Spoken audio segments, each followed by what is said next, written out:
Saludos, buenas jóvenes, una vez más aquí con su profesor Montero. Hoy vamos a trabajar o tocar un tema, lo que son las aplicaciones de las derivadas, pero para graficar funciones. En este caso, como vemos aquí, tenemos gráfica de funciones de grados superiores. ¿Por qué digo grados superiores? Porque ya estamos acostumbrados a graficar funciones lineales y funciones cuadráticas, sabiendo que una función lineal es una recta en el plano. Una función cuadrática es una parábola en el plano y esta función cúbica representa esta imagen con respecto a un eje o con respecto al otro eje, y esta es una función de grado 4. Es decir, nunca habíamos graficado funciones de este tipo, pero en esta clase vamos a resolver o aprender a graficar funciones de estos tipos, aplicando las derivadas. Por eso dice aplicaciones de las derivadas. Bien, entonces aquí iniciamos lo que son conceptos de intervalo. Aquí dice que en matemática un intervalo es un conjunto de números reales que están comprendidos entre dos valores específicos. Estos valores pueden ser finitos o infinitos, y los intervalos se representan mediante una notación especial que muestra sus extremos. Existe un intervalo abierto. Miren, vamos a suponer esto aquí.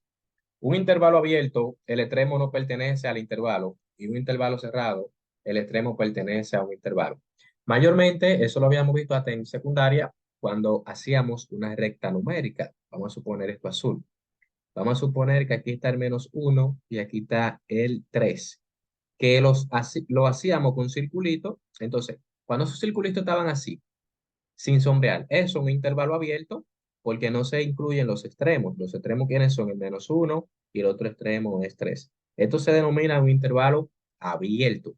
Los extremos nunca se van a tocar, sino que eso representa todos los números que están comprendidos entre esas dos paredes. Pero cuando hacíamos lo mismo, pero en vez de dejar el circulito sin sombrear y lo coloreábamos, aquí está el -1 y aquí está el 3. Esto que está aquí es un intervalo cerrado. El intervalo cerrado, a diferencia del intervalo abierto, se representa con un corchete. Entonces, -1,3. Esto quiere decir que esos dos valores pertenecen al intervalo, se incluyen, se pueden tocar. Entonces, eso es lo que denominamos abierto o cerrado. Pero ¿cuándo es semicerrado? Bueno, como está aquí. Si un lado tiene un paréntesis, si un lado tiene un corchete, es semiabierto o semicerrado. Pero una cosa, cuando estamos representando un intervalo con el símbolo infinito, vamos a suponer infinito, comas 2. Y lo representamos, perdón, está mal representado porque el 2 tiene que estar, aquí debe haber un orden, eso también hay que mencionarlo. Debe haber un orden en los intervalos. Entonces, vamos a suponer que esto sea 2, infinito.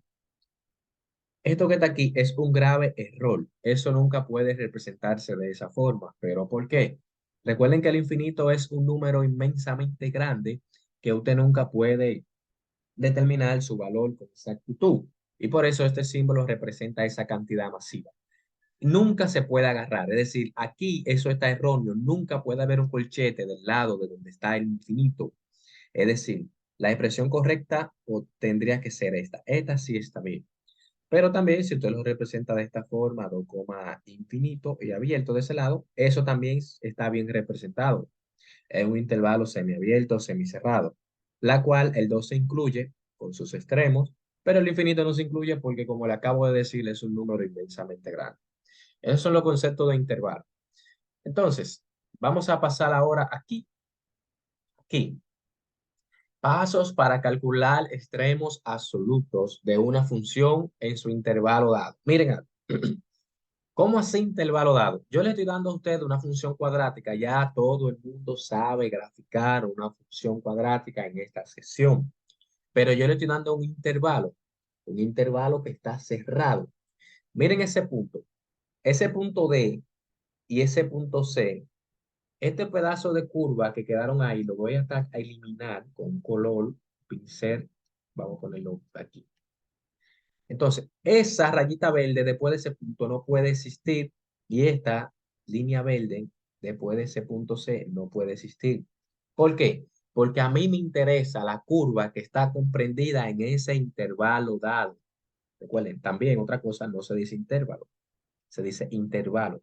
Entonces, a mí solamente me interesa la curva que está comprendida en el 3 del menos 3 del eje X hasta el cero. Estamos suponiendo que ese es el eje.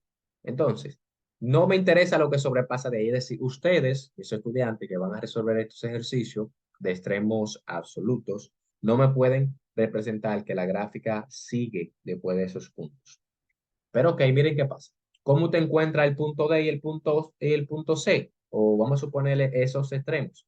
Usted solamente tiene que llevar el menos 3 a la función, evaluarla, y cuando le evalúa le va a arrojar un valor, ese valor es de Y. Por ejemplo, aquí lo vemos. Si usted evalúa la función en menos 3 aquí abajo, lo evalúa en menos 3, le va a quedar un menos 4. Es decir, que el punto menos 3,4 es un extremo. Si se fijan aquí, si lo unimos, ahí, ese es un extremo de la función. Ahora, cuando llevamos el 0 a la función, como lo vemos aquí, me arroja un valor que es menos 2. Es decir, el punto 0, menos 2 es el otro extremo. Entonces aquí está, 0, menos 2. La función no puede pasar de ahí. Pero ok, miren acá, ¿qué es lo que es esto de que mínimo y máximo absoluto? Vamos a pasar a la imagen de abajo y después volvemos. Miren esta imagen que está aquí. Esto es una función gráfica con la gráfica dada. Aquí vemos lo que es el mínimo, máximo, mínimo relativo, máximo absoluto, entre otras más. El mínimo absoluto es el punto más bajo que tiene la función. Por ejemplo, como vemos aquí, esta función es una curva que baja, vuelve y sube, baja y vuelve y sube. Nosotros también graficaremos funciones como esta.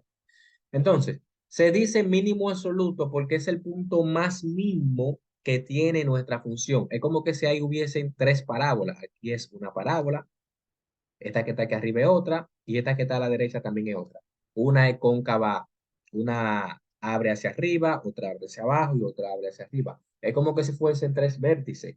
Esos tres vértices son puntos críticos. Entonces, como este es el punto más mínimo que tiene la función, se le llama mínimo absoluto. Pero ¿por qué este también está hacia abajo? Este está hacia abajo, sí, claro que sí, porque la función lo arroja, pero esto se llama mínimo relativo. ¿Por qué? Porque el mínimo relativo puede ser cualquier punto mínimo, pero que no sea el punto que más mínimo fue de la función. En comparación del mínimo absoluto y mínimo relativo, este está más hacia arriba y este mínimo es el mínimo, no existe otro mínimo debajo de él. Como no existe más mínimo debajo de él, es llamado mínimo absoluto.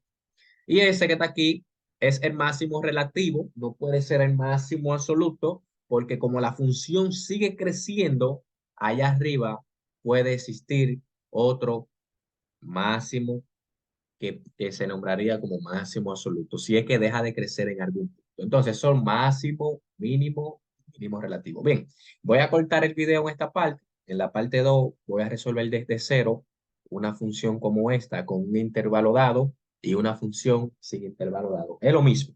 Lo único que el intervalo dado es que usted me va a restringir la función en dos puntos que le voy a dar. Pero cuando no hay intervalo dado, usted tiene que graficar una función como esta que siga hasta el infinito y más allá.